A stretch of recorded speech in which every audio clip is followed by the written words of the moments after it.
Hi friends, मैं बीना पांडे आपका अपने यूट्यूब चैनल पर स्वागत करती हूँ। आज मैं आप लोगों को एक प्यारा सा विवाह गीत सुनाने जा रही हूँ। अच्छा लगेगा तो लाइक कर दीजिएगा और चैनल पर नए हैं तो सब्सक्राइब कर दीजिएगा ताकि हमारी आने वाली हर नई वीडियो आप तक पहुँच।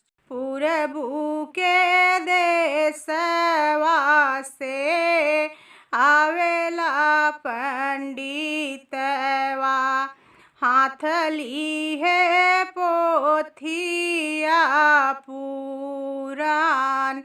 पूरबू के देशवा से आवेला पंडितवा, हाथ ली है पोथिया पुराण।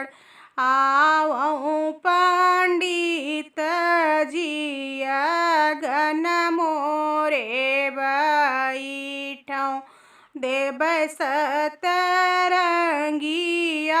बिछाय। आवऊं पंडित जी गन मोरे बैठऊं, देबै सतरंगिया बिछाय।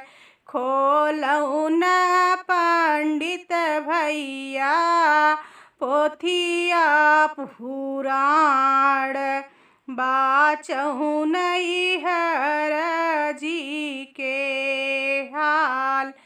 खोलऊं न पंडित भैया पोथिया पुराण, कहऊं नैहर कुशलात,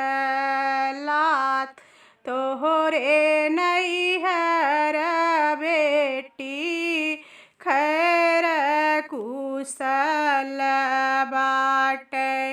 तोहरा भैया रचे हैं बियाह, एकादशी तेल द्वादशी मायन, तेरस रचे हैं बियाह। एक बन गईली दूसर बन गईली, तीसरे में बबैया जी के देश। भैया के पिछवर माए का घनी बसवरिया,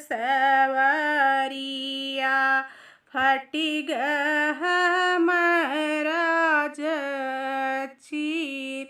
काहे के मोरी बहिनी उमिल धूमिल, काहे के वेदना मलिन। तोहरे पिछवरवा भैया घनी बसवरिया, फटी दखिनवा के चीर। बीतई न देत्यु बहिनी मोर बियहवा, लई दूसरा मैं चीर। अपनी बहिनी के सके पठइबै, जैसे धी